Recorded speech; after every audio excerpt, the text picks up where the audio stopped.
Oh man, I'm a slacker. I didn't enable chat and I didn't enable the call. What a slacker I am. Oh man. Come on, Brian.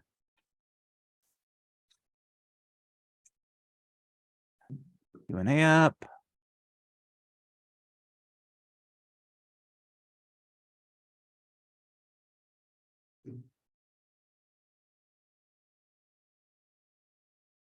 Yeah, a lot of people showing up. Because we're all here to see what's new in Civil 24. Hey, Brian, how's it going? Going well. Awesome. Made it back in time for my doctor's appointment, so doing well. Very nice. Very nice. I was a little nervous. Oh, those are some awful big shoes you were asking me to fill there, mister. Yeah, I got it. I even put on a collared shirt and pants on too. I got a collared shirt on underneath my sweatshirt. Yeah. And Yeah, pants. means that we were 70 degrees yesterday, and now today we're 30 and there's 2 inches of snow. It's Oh, I'm kinda not like, wearing pants. I'm actually wearing shorts today Oh, because nice. it's spring, so That's you true, got to yeah. wear shorts. Even though I had to go drive to the doctor's office in the snow. Yeah. Well, it is Colorado. Just wait 20 minutes. Yeah, exactly. That's how it works out there, if I I remember. love right. Colorado. Yeah. You should come back. Yeah, I know. That's all right. I don't miss the cracked fingers, lips, elbows, knees, joint, anything that's got any. Yeah, my weenus is much better. You got a much nicer weenus. Yep, my weenus For people that don't know, this is your weenus. you should have left it a mystery and have them look it up at work.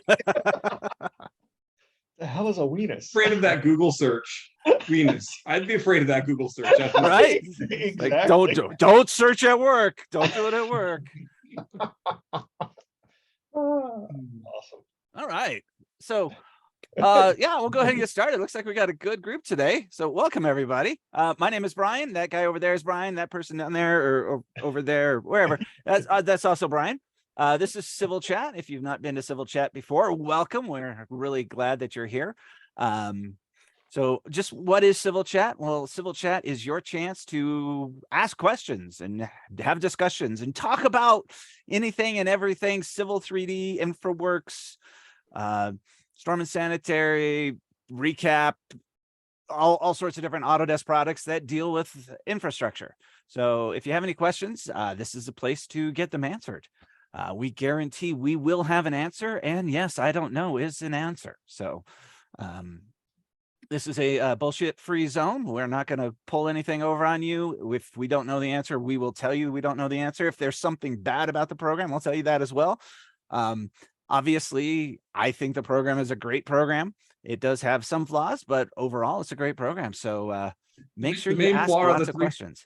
The main flaw are the 3 people on the screen. So I always like to start off with something a little. Did you want to record this, sir? I am recording it. Yeah, it's already recording, sir. Okay, I did Yeah, not see that you pop see up a on my little end. up there, right there. It says recording. It's not there for me. Or maybe it's over here. It's that. Yeah, Brian was just pointing out. All right. So yeah, yep. I've got it recording. Well, I'm glad you're back, Jennifer. Yeah. It's always tough when you can't make it to these things. We'd like to have fun here. So let me go ahead and share my screen. Let's see, share screen, share that screen. All right, so hopefully everybody can see my screen. And I want to talk a little bit about label styles because there's some settings here that a lot of people aren't aware of. So I've got this label in here, and as you can see, as I rotate this line around over to the other side, you can see the text flips to be automatically readable, right? And everybody knows about this, right? So if I draw it over here, you can see it's plan readable. If I take it over here and it flips around, it's still plan readable, but there's a problem with it, right? This label style is bearing over distance, right? You can see it over here, bearing over distance. How come the distance is over the bearing? Well, when you create a label style, right, the up is relative to the thing that you're labeling. So in this case, the line is what I'm labeling. And so up is to the left and down is to the right. So when I take the endpoint over here, left is still up, but it's plan readable. So the text flips so you can read it. But I still want the bearing above the distance. So within the label style, so I'm going to come in here and edit this label style. All right.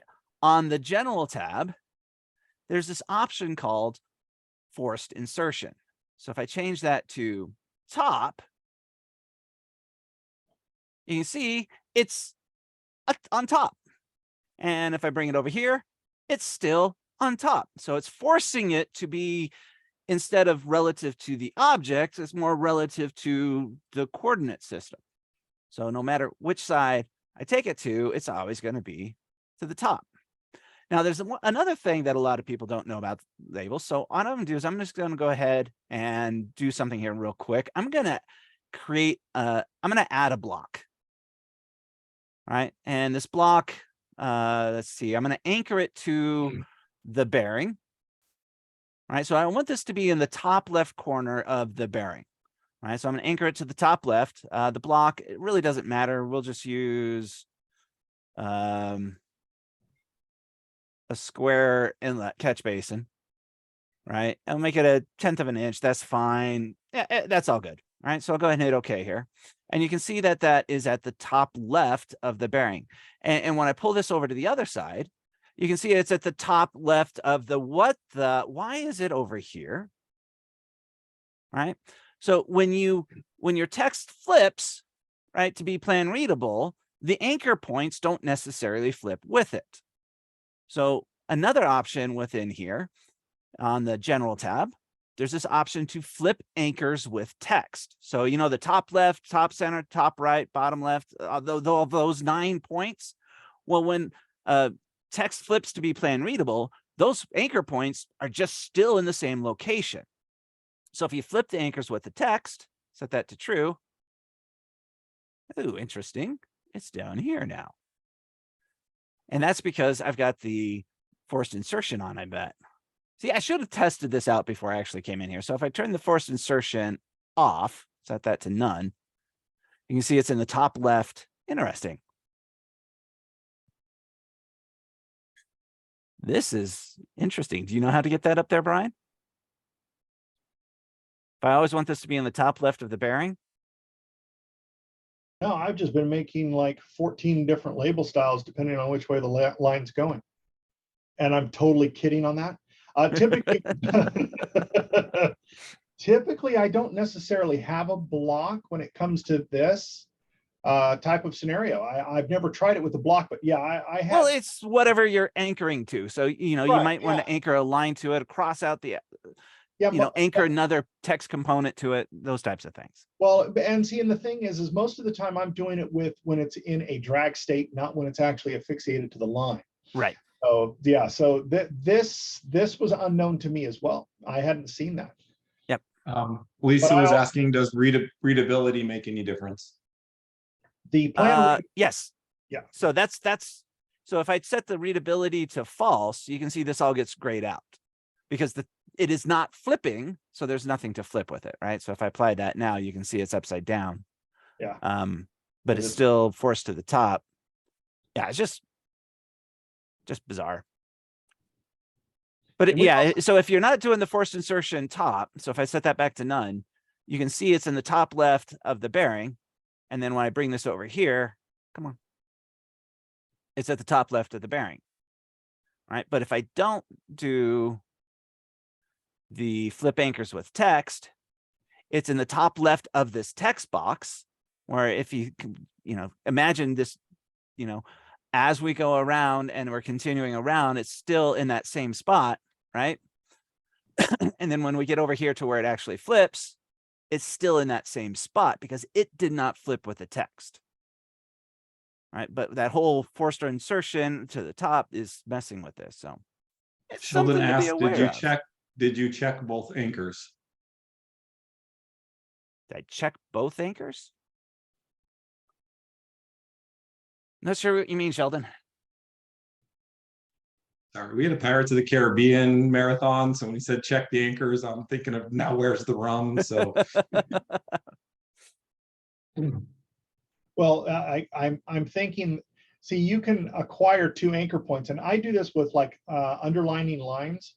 If I want my, like, let's say I had a stationing and then underneath it I had text, and I wanted my stationing to be underlined the full distance, instead of doing the, you know, % U or telling it to be underlined, I'll actually create a line, Gotcha. not necessarily a block, and I'll affix it to the lower left and lower right. So that way, if the the text gets longer, the underline gets longer. Yeah. So I want to overline this. So instead of doing the block. Yeah. So just real quick here, I'll do this. We'll add a line. Yeah. And the line has 2 anchor components. Correct. So it has the start point anchor and then the end point anchor. So the start point anchor will anchor to the top left of the bearing, and the end point anchor will anchor to the top right of the bearing. Top right. All right, now it's being overlined. And then if I do that forced insertion to the top, it's underlined, which is the part that's driving me crazy. Yeah, I don't quite understand that. I don't think either. it's rather unique to this, though. Yeah. I don't know this on many other items, because a lot of my text, or a lot of text labels, don't necessarily follow the line work. Right. But I guess, well, pipes would. So if Pipes you have a would, pipe contour label- labels would. Yeah. Yeah. You know, parcel, bearing distance type stuff. Or you can just, you know, do tags and put it into a table. Oh, hey, Brian, before I forget, just want to bring this up later. I found out a couple of variables that we need, that you can utilize for pressure pipes to be able to actually use the fittings in pressure pipes to plot properly. So Okay. now your planned pressure pipe fittings will look decent. They don't look like a globular mess. Okay. And what are those settings? ISO line, you set that to 0, and DISP SILH, set that to 1. DISP SLIH? SILH. Sam, Indigo, Larry, Hilo. So ISO line. Yep. Let me turn my dynamic Typically input those on things here real quick. are typically those things are set to 4, I think, right out of the box or something. Yep. Set that to 0.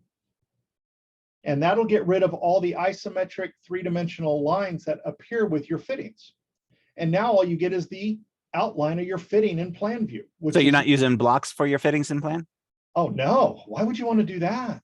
Because if I move my stuff, it automatically creates, or have you ever, with pressure pipes, if you, because we do it by align, but we use the path alignment style, and it'll change the part if you go to a different angle. So if Right. you had a 45 and you move it and it does a 22, it'll redo the pipe. It'll redo the structure, the fitting for you. Right. So we don't have to use blocks anymore.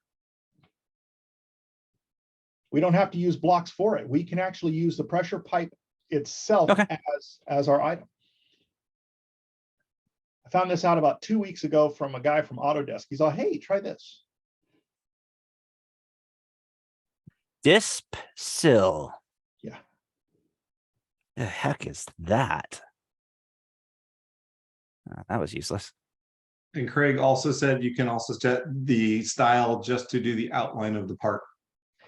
That is only in profile view, not in plan view. You don't have that option for plan view, unfortunately. Not yet. We're pestering them to get that.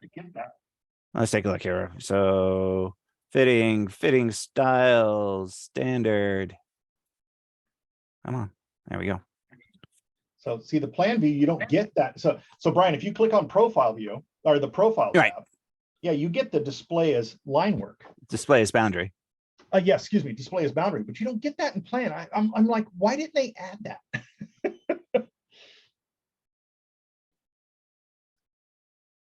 So I guess here's a question for you, because I'm just now getting started doing some modeling in pressure networks. So if I have it display as user-defined block, and it switches from a 45 to a 22.5, does it actually change the style as well? Yes. Okay. No, it will not change that style. So it's still using the, Yeah, and on top of that, you would need to have a style for every diameter of pipe that you would have for your block. Yep. Which I yeah, I'm just, aware of that. yeah, I just basically just, threw up in my mouth a little bit. Yeah. Okay. I just wanted to throw that in before I forgot, but when we don't have to export, we can export later. Yeah. So yeah, I wrote those down because I'm definitely going to be investigating those. Oh, and by the way, if you want to have questions answered, or answers for your questions, that's what I was really going to say. I wasn't saying it backwards. We got plenty of time to answer questions, so make sure that you put your questions in. Oh, and if you want to ask a question, make sure you put it in the question and answer. Don't put it in the chat, because that's where I go to look for questions. Brian and Brian will probably be monitoring the chat, but I'm too busy talking to follow the chat too much. The follow-up question to that, Jason asked, would you need to have a block for every pipe size as well? If you're using blocks for your fittings, yes. Let me rephrase that. If you want your 16-inch 90-degree bend to look different than your 3-inch 90-degree bend, then yes, you would need a different block for those. Yeah. Unless you use a dynamic block. Unless you do a user-defined block and you set this, you can scale the block. So you wouldn't have to necessarily, you could create a 1-inch, 90-degree elbow. And then when you're creating this for a 3-inch, you scale it by 3. When you're doing a 16-inch, scale it by 16. When you're doing a 64-inch, scale it by 64. That might be an option as well. So you could use the same block. You would just use different scaling options in the different styles. Yeah, That makes sense. Thank you. Mhm. Yeah. And then George also said that they use blocks, but at an exaggerated scale for plan view, because those fittings would be itty bitty at a 1:50 scale. Right, and that's the issue that I have with the using the actual fittings themselves. So we've got, what is it? I just got tagged to start working on it's either 11 or 19 mile pipeline, and it's 16-inch HDPE, and they're going to be plotting it at 100 scale. Oh my, well, single line, hello. Yeah, because Right. I'm working on a 3-mile pipeline of 30-inch raw water, and the fittings are very visible. So we're utilizing that method. So it does a bunch of things, because when it moves, because no design's perfect whenever it lays in, unless it's something I've done. Because we hate having to double the effort to draw the 2D line work and then draw the 3D for the profile. It's just kind of crazy. Yep, So I agree. this helps us tremendously. And All right. Beverly asked, what should the display ILH system variable be? Question mark. It should be 1. And that is drawing specific. It is not, it's like it's not a system variable, because it's drawing specific. So I guess, what would that be, Brian? That's not a system variable, because it doesn't do for all of your CAD. Right. So if you go into, let's say, for example, P line width. All right. So this is a system variable. So if you go to the help for it, because it's a system variable, it'll tell you where it's saved. Oh, gotcha. Okay. Right. So if a system variable is saved in the drawing, then it can be different for each drawing. Mhm. The other option is registry. Then it's saved for you on your computer. And then the third option is it's not saved. I think area is one of those that's not saved, or circle rad. Yeah, so we had to go in and All right. So if I go into circle rad, you can see that one's not saved. So every time you get back into open up the drawing again, the default circle radius is set back to 0. gotcha. So actually, I just remember there's one other thing that I wanted to show, and I did this, and I thought I was being so clever, and it completely destroyed the QTO tools. Whoa. Right. So if I draw a polyline here, and let's go ahead and open up the QTO manager. So manage, analyze QTO manager, which showed up. There it is. There's my panorama. Go ahead and expand that out. All right. And so I can, we'll open up a pay item here real quick. Getting started, that's fine. And then we'll do a linear foot something, right? So I'll just assign this pay item to this line. And then if I go create a takeoff, compute, I get results, right? So we'll go to HTML and it gives me results. All right. So now what I'm gonna do is I'm gonna erase this line. I'm gonna draw another line in here, and I'm going to do something that I've always told people that do this as often as you want. It does no harm to your drawing whatsoever. It's just perfectly fine. I'm going to purge my reg apps. Where's reg apps? There they are. Purge my reg apps. Purge them all, verify no. And now I'm going to assign the pay item to this object, and then I'm going to do the takeoff. No AutoCAD objects have had pay item information assigned. So if you purge a drawing, purge the reg apps out of your drawing, your QTO tools won't work. Which means that if you've added purging your reg apps into your ACAD doc.lsp file, because you just don't ever want to deal with those damn things ever again, it's going to break your QTO tools. Awesome. So I thought I would share that with everybody. That's something I discovered just recently, and I just thought about it. So This is true for previous versions of AutoCAD, like 22 and 20. I don't know. I haven't tried it in previous versions. I know it's doing it in 24. I haven't tried it in 24 yet. I just found out about it like 5 minutes before Civil Chat started. Oh, by the way, 2024 is available now. So you can see, you can go ahead and download and install Civil 3D 2024. I haven't done it yet, but I'm looking forward to getting it and playing around with it. I have a question for you AutoCAD users out there, because as a person who downloads and installs the Autodesk, I realize that there are language packages for all of the AutoCAD stuff. Mhm. I open up AutoCAD to purge crap. Do I need to install a language pack? And what the heck are the language packs? So a language pack basically says, okay, so if I go draw a polyline and it says, specify start point. Well, if I don't know English, I don't know what that says. Okay, so you can that's what install the German language pack and it'll say specify start point, but it'll do it in German. Yes, that's what I assumed, but I laughed because they're all there, even though I have the English version. So I was just checking because, in the Autodesk beautiful download tools, I now have 500 AutoCAD things for 24 to download, and it's all language packs. Yeah, and there's also country kits. So country kits will show up in your toolbox. I don't have any country kits installed here, but for example, certain countries have certain ways of doing things, and so you can install a country kit that will have. I think some of them have some default sub-assemblies for certain types of roadway design, or they'll have different tools, or some of them actually have templates that have label styles already in them and things like that. That's a country kit. So that's different than the language pack. Sorry, I think it came with like Garth Brooks or Hall & Oates. It's like, what's this country kit you're talking about? Oh my God. Yeah, so you can download country kits. I don't know if you can do it through the desktop app.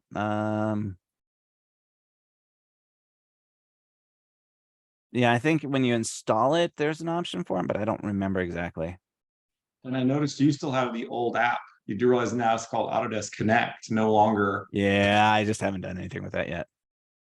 Yeah, the funny part is I downloaded it and it shows me Inventor 2020, and that's the only thing that shows up in mine. So the new Autodesk Connect, they made a bad worse. I don't get anything. That's hilarious.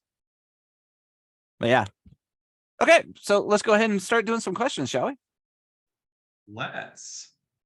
Except for somehow I just managed to turn everything off and hold on. There we go. Okay, so Lisa asks, have you ever used Smart Draft Construction Notes tools from the Autodesk App Store? I have not. I have. And your thoughts? Oh, well, okay.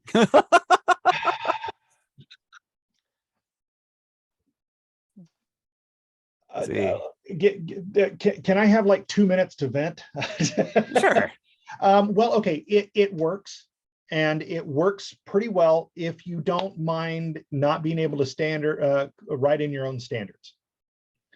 It won't allow you to use Arial. You would have to actually use for a font type. So what it does is it attaches a balloon or a circle or a diamond, one of the standard shapes out of AutoCAD. And it utilizes that to draw that information and create a table for you.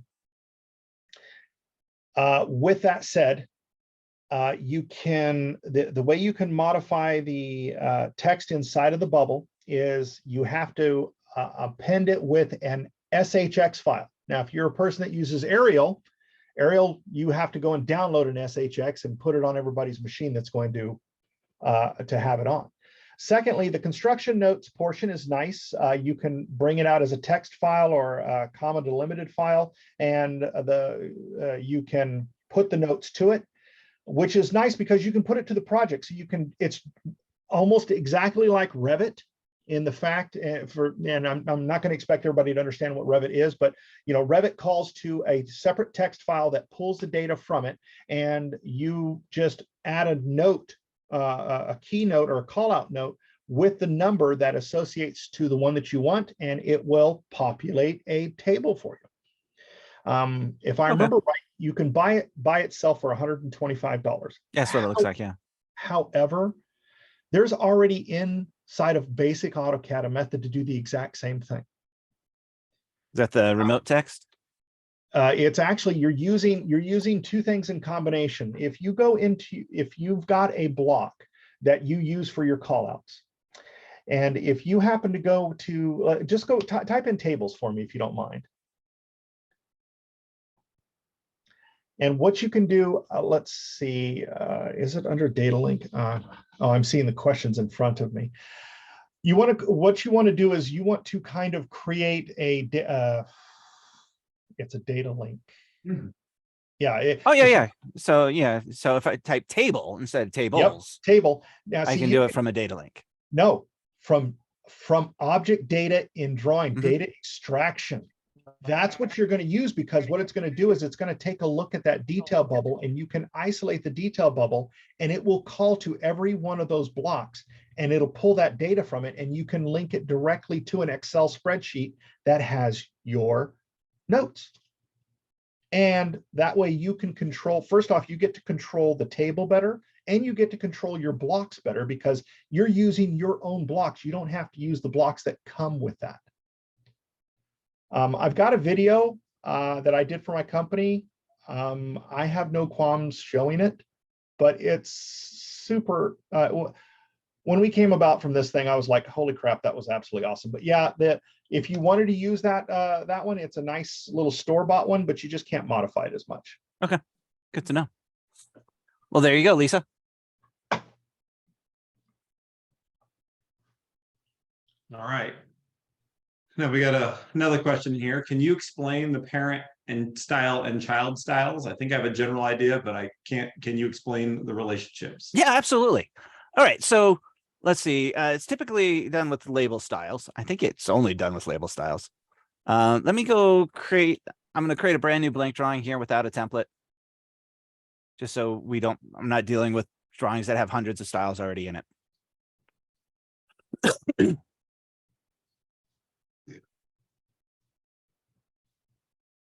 And let's see, I'm going to draw a couple of lines in here.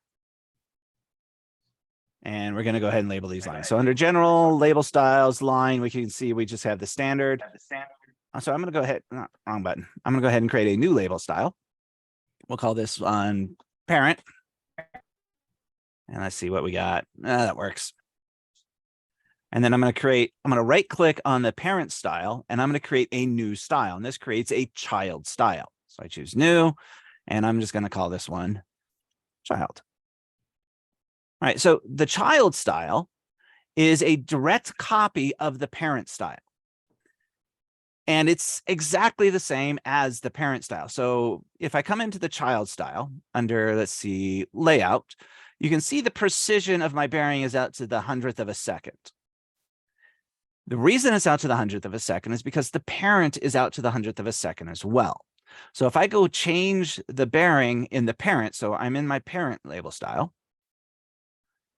All right. And let's see, we'll go ahead and change that to a single second, hit the stupid little unlabeled white arrow, right? I've just changed the parent.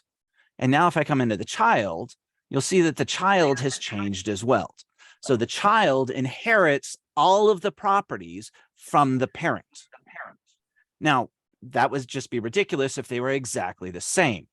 The child style, I want to have just the bearing and not the distance.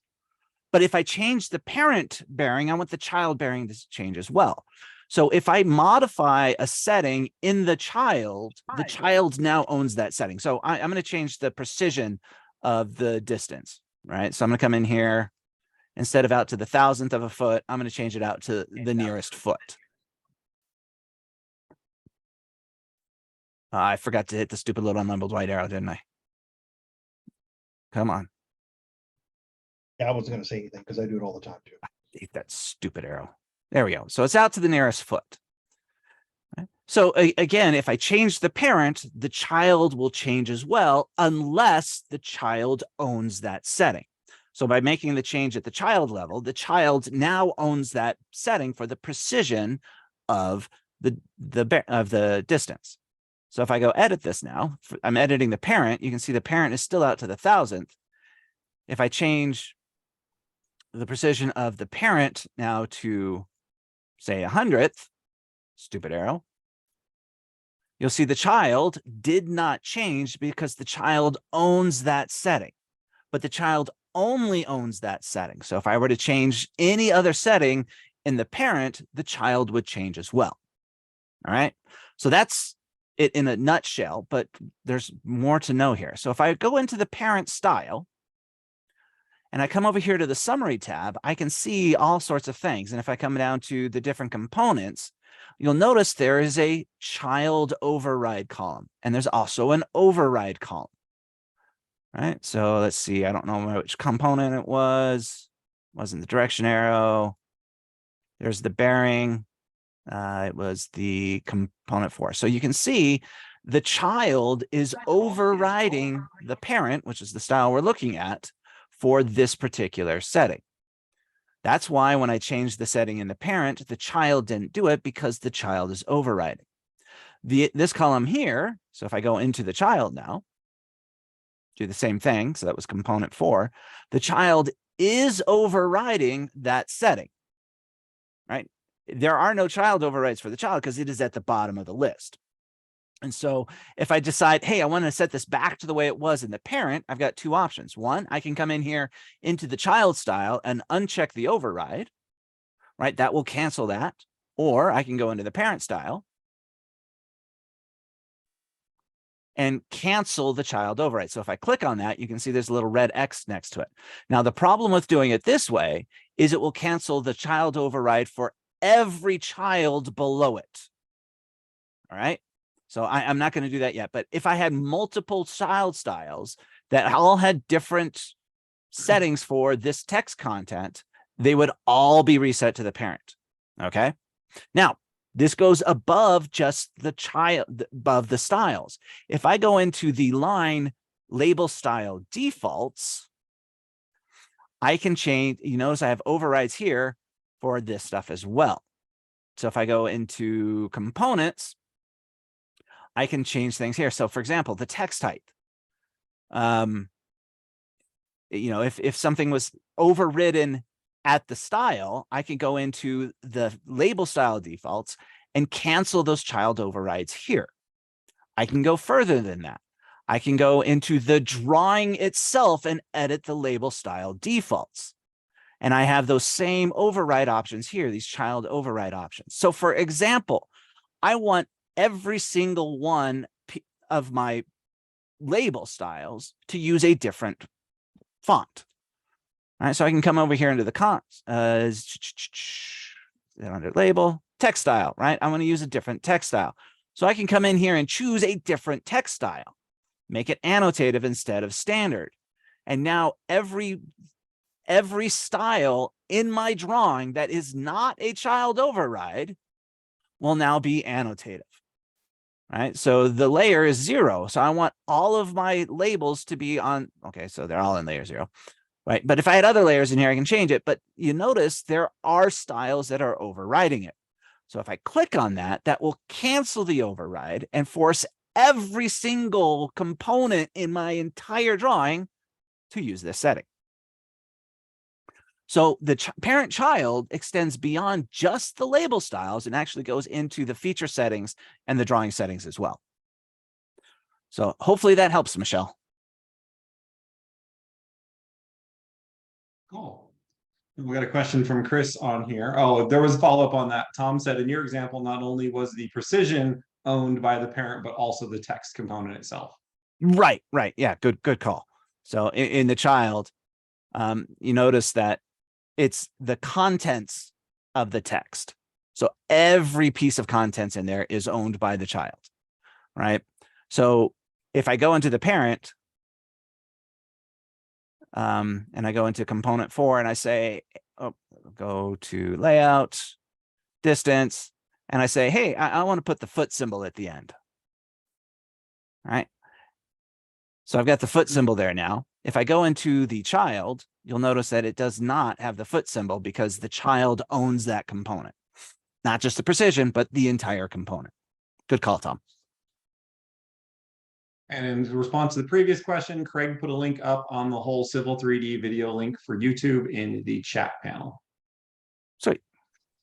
All right, so Chris has a question. Would you have time to go over tips and tricks working with LiDAR created surfaces that are being used for existing? Yeah, so a couple things you can do. So LiDAR data, the problem with LiDAR data is typically it's just a massive amount of data, right? Just got a gazillion and a half points in there, right? So what are some tips and tricks you can do? So first you can, if you're creating a surface from a point cloud, right? And the point cloud, you know, you if you have LiDAR data, you make a point cloud and you create a surface in there. There's an option to limit the number of points that you're using. I don't have a point cloud that I can demonstrate this with, but they're in that settings where when you're creating the surface, you can say, no, I don't want to use them all. I just want to use a certain number. So that's one option, is to make it easier. Another option is typically you don't need that level of detail for the entire surface. All right. I just need that level of detail for the small piece. And then the rest of the data, it's really nice to have because, you know, I need drainage coming down onto my site and it's good to see the terrain around it, but I don't need that level of detail. So what you can do is once you've created the surface, you can then extract the contours out of the surface and then weed the snot out of those things and then create a surface from those contours. And that would be the outside area surface. And then you can take your crop, basically create another surface that has a very small area for that has the detail, and then paste those surfaces together. So those are some things you can do to help speed things up. There is the option to simplify. Is it simplify surface? So if I go create a surface here and your edits, yeah, you can simplify a surface, which will try to pull some points out of the surface. I've never tried that with LiDAR data before, or a point cloud surface. It might work, it might not. But those are some things that you can do. Do you have any other thoughts on that, Brian? No, and I just actually was dealing with a surface that I received that was obviously LiDAR. They left all of the triangles in there, and they had the contours as dumb 2D lines, and trying to extract that out to get that data, it was always crashing my system. So I was curious myself as to, you know, what your thoughts were on that. Mm-hmm. But yeah, LiDAR is it's just crazy. Mm-hmm. You know, and that is another option. If the only thing you're doing with the extents of your project is, hey, I want to see contours, extract the contours and then weed the snot out of those contours and just leave them as polylines. And so somebody's made mention about the fact of bringing it into InfraWorks. Yes, and then bring that into AutoCAD. I'm not for sure if the data, it would be the same because it was generated in InfraWorks and it would transfer directly over to Civil with all of the data. Yeah, if you're dealing with point clouds, InfraWorks has a different way of creating surfaces from point clouds than Civil 3D does. Some cases it's better, some cases it's worse, but there is that option as well. I think, Craig, you're talking more just like a regular, like a XYZ type LiDAR file. It's more of like an aerial long, not like a scan type thing. But yeah, it's just a pain in the butt to use. Yeah. And people are like, "Ooh, I've got all this data. This is wonderful. I'm going to use it all." No, we don't need it all. One thing I constantly trying to drill into our users' heads is, we're building with bulldozers here. Why do you need that level of detail? Why? We're building with bulldozers. In some cases, we're building with dynamite. All right. I have had good success with simplifying the surface, because what it'll do is, let's say, for example, you had a 3 meter by 3 meter or 10 foot by 10 foot grid that you had for your LiDAR, and you were okay with doing a 50 by 50 grid. You can the simplification of the surface will allow you to establish that grid volume, but be aware it may oversimplify areas that you don't want simplified. So right. It's not an AI. It's not ChatGPT-4 yet. It's getting there.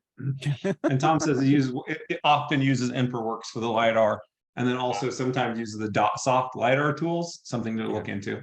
Yeah, I've never used any of the DotSoft programs. I've heard good things about them, though. Yeah.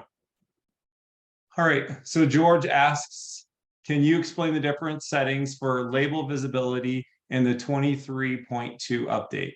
And what is your ideal toggles would be? Our engineers have a love-hate relationship where the performance increase is very noticeable, but using regen more often is annoying.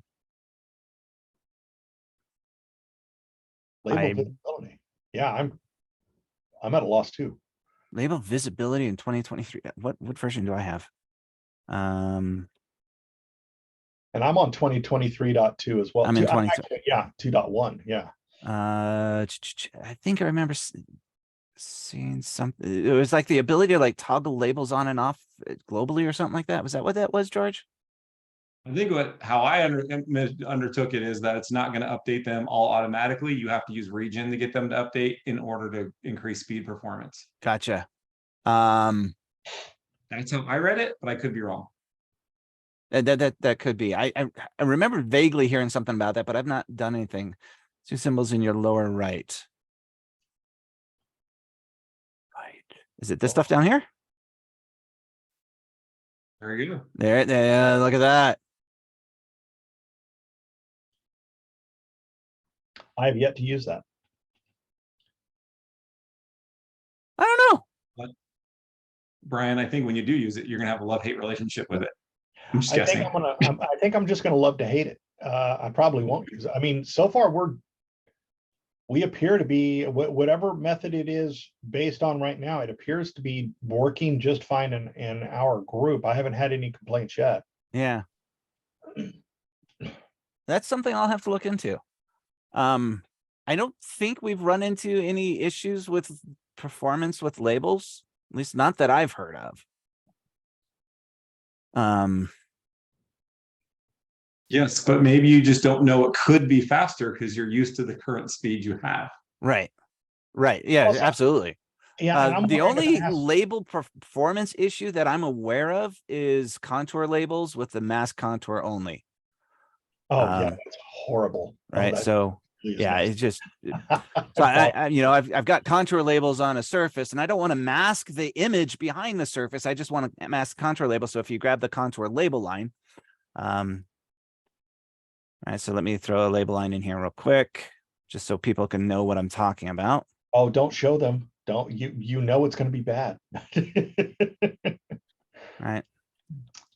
So if I draw a polyline that's really thick, and I'll send that to the back, you can see my contour label is masking that polyline. That looks horrible. Imagine that polyline's an image. So I can grab this line, go into the properties, and there's an option to, where is it? masking from label style. I changed that to contour line only, and you can see it's masking just the contour line and not the polyline underneath it. Right. And which is great. It's just really ridiculously slow if you have a lot of labels in your drawing Yeah. to regen the drawing. So it's something to use with caution. Yeah, it's, and I would not do it through an X. I would do it in the drawing that you're using it on, not actually do the Mhm. labeling in an XREF and do it that way, because that way at least you can control it a little bit better. Right. But yeah, the more labels you have, it's almost like an exponential decrease in speed. Yeah. So I've seen a severe degradation in regen times with that. Ooh, degradation. That was a big word. Ooh, holy crap. I used up my big word quota just then. Yeah, that's right. And Chris threw a couple system variables in the Q&A for the AEC label, and I'll type an answer to this one. AEC label opt flags 1 and AEC viewport opt 0. Okay. And that's probably what these down here do.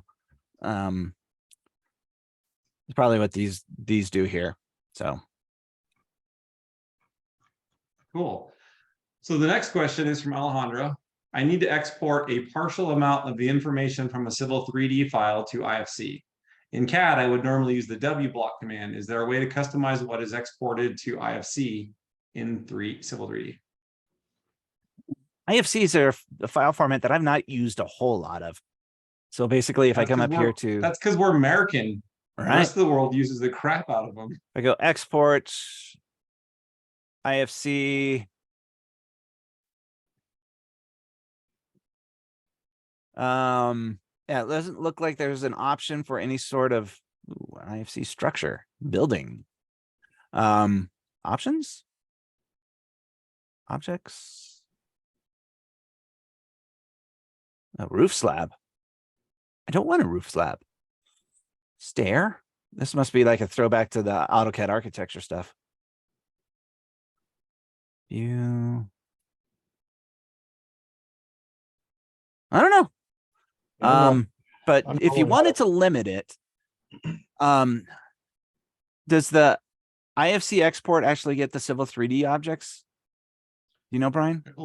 I believe so, yes. Okay. Yeah, it's great for pipe networks and such. But yeah, if you've got additional items in there, it'll grab it too. Right. I don't use it all that. I'm generally the one importing, not exporting. And also we separate our files such that, you know, if we had all of our design pipe, it would be something that we're data referencing. So we only have one drawing that has the pipe network in there. And typically I would data reference in what I need into a blank drawing and then IFC that out. So that way I have exactly what I would treat it like a shape file. When I'm exporting a shape file portion, I only want what's in the drawing that I need to bring out. But I think, you know, I think what Alejandra is referring to is, you know, she's got like a whole bunch of pipes in here and I just need the pipes from this region here. Yeah. Would you say that's kind of accurate there, Alejandra?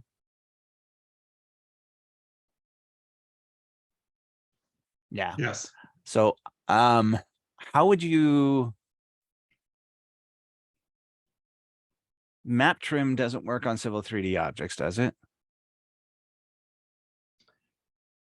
No, Would it delete the objects outside of the boundary though, with that option?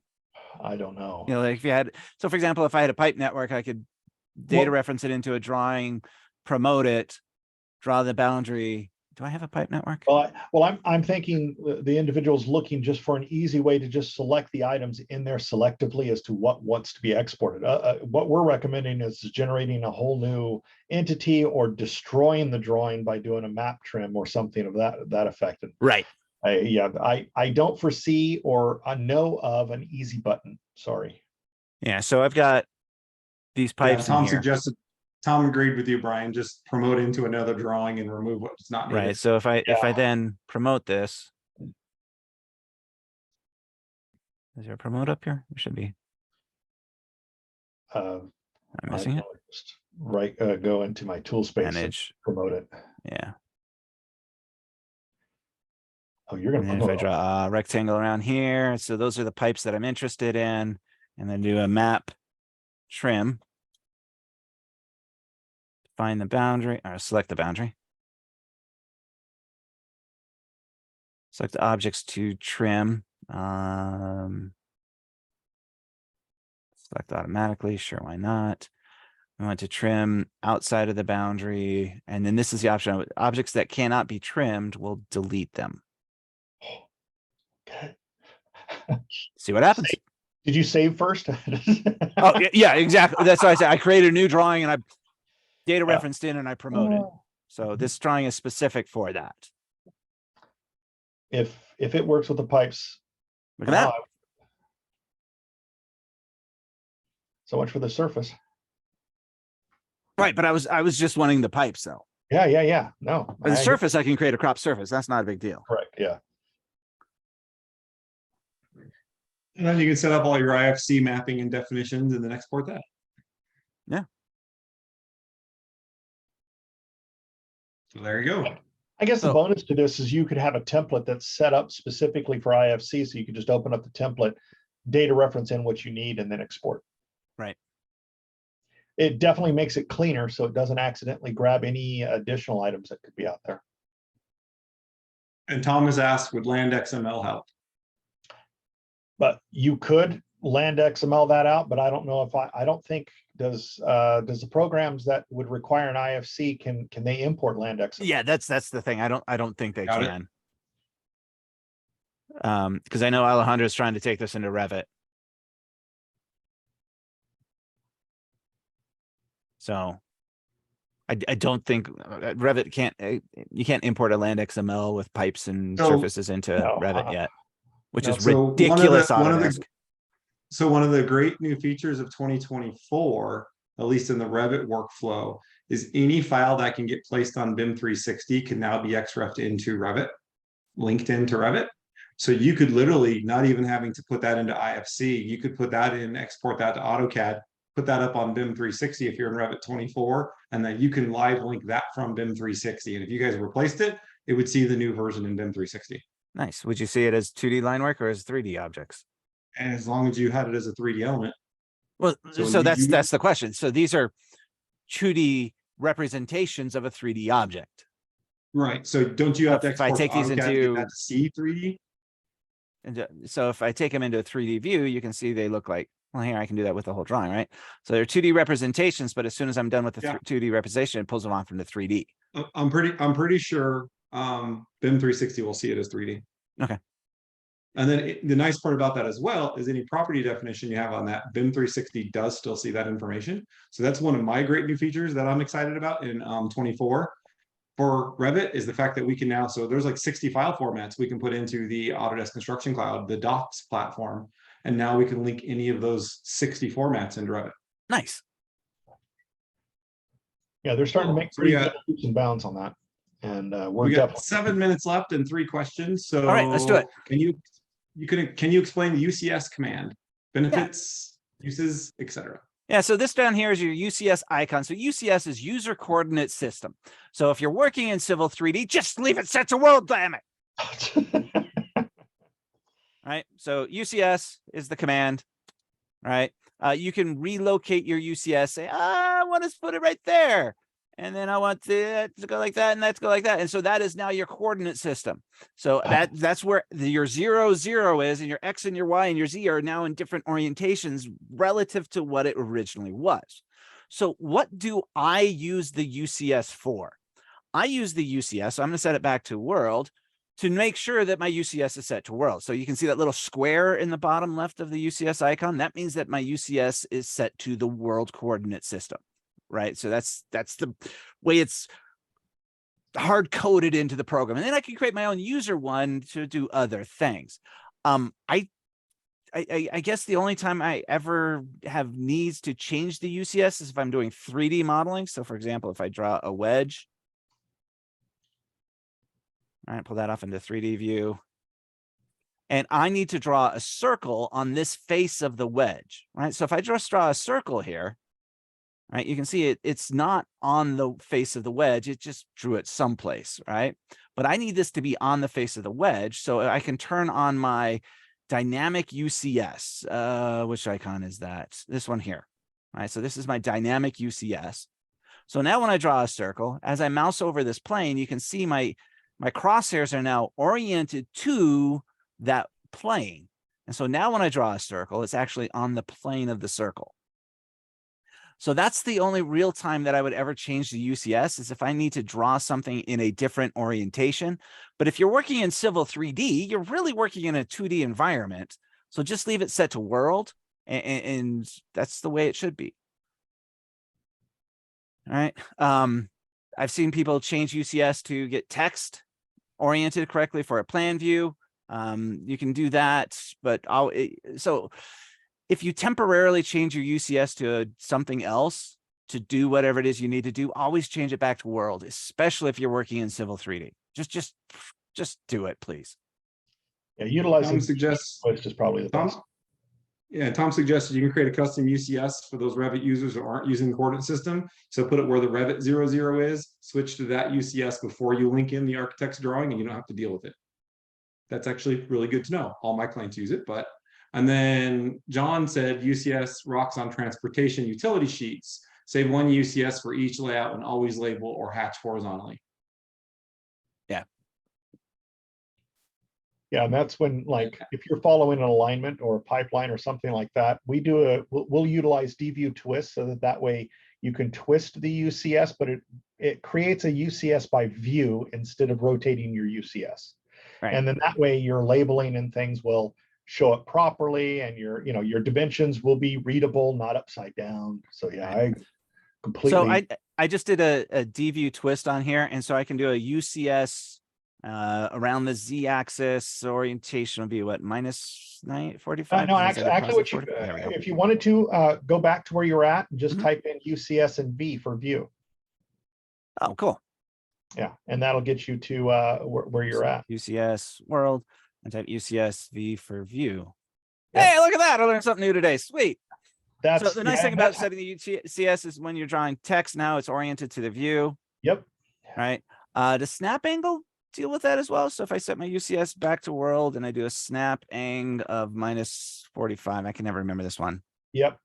I just my crosshairs, but if I do a piece of text, it's still oriented to the UCS. Correct. Yes. So that's the one time I would say it's okay to change your UCS. So that the text comes in oriented according to the sheet. Yeah. And that's just resetting the UCS to a view. It's not resetting the coordinate system UCS to a different other. Right. And if I remember correctly, you can actually set a different UCS per viewport model view, right? Absolutely. Yes, you can. So if I do a view there and I do a view there, I can come into this one and set UCS Z to 45. Right, and then oops, UCS. Oh, let's do that. DView twist to a minus 45. Right, and then the UCS V. Haha, look at that. And then let's see, you want to UCS V. So you can set the UCS different per view. Yeah. So I might do it within the viewport, but I wouldn't. I don't think I would do it for the model. That just scares me. Yeah. So. All right, what else we got, Brian? Got two questions left. One, I'll go with Sheldon's. Is there a way to insert blocks at all PI of a line without doing it one by one, not using alignments? Blocks, not that I know of, but you can put points in and then explode the points. So you can create a point style that is the block. I'll just do this here real quick. Brian, I believe you can do an auto label of a line.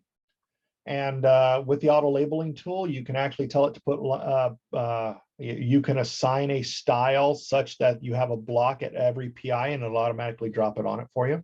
Right, but you'd be missing the beginning and end if it's not a closed polyline too. So it's just something to be aware of. That's true. John and Dave came up with my old school knowledge. What about the measure command? That doesn't do it at the vertices. That's correct. It won't do it at the vertices. But if you go to your points creation tool, so you can create a point style. That's interesting. Yeah. Anyways, didn't want to read that anyways. And you got the polyline vertices automatic and polyline. So I was actually just showing somebody this the other day. So you can create a point style that is your block, and then use the polyline vertices automatic, and then just explode those points, and you'll have them as blocks. Mm-hmm. That's the quickest way I can think of off the top of my head. There's probably other ways of doing it as well. You can create line label styles that have blocks at the beginning, and then you have to add one at the end. Same concept though. It's putting Yeah. a Civil 3D object in there that has the block and then exploding it. Yep. And with 1 minute left, last question. Any tips on creating installers for the 2024 deployments? Hire IT. For 2024, I don't know. I haven't done anything with 2024 yet.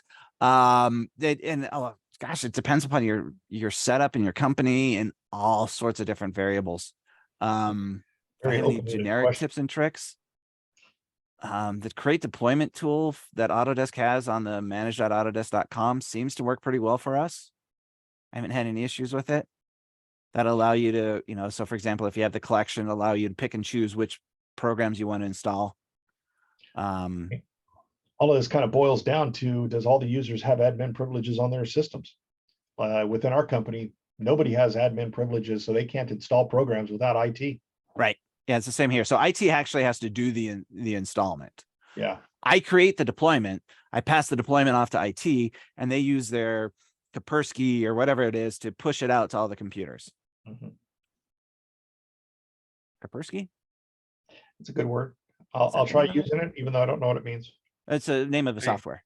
I'm Oh. gonna go back to the old school days and say Symantec Ghost. And that Yeah. comes back down to Same the DOS concept. and Windows 3.0 days. All right, that is all the questions, and we are Awesome. 1 minute. It's the Awesome. bottom Well, of the thank you hour. everybody for showing up. We really appreciate it. Tell everybody, tell your friends, family, get everybody. The more people we have here, the better it is. Let people know we're not selling anything. So we're just having fun. And with that, thank you, everybody. Have a great day. Thanks, everyone. All right. Bye.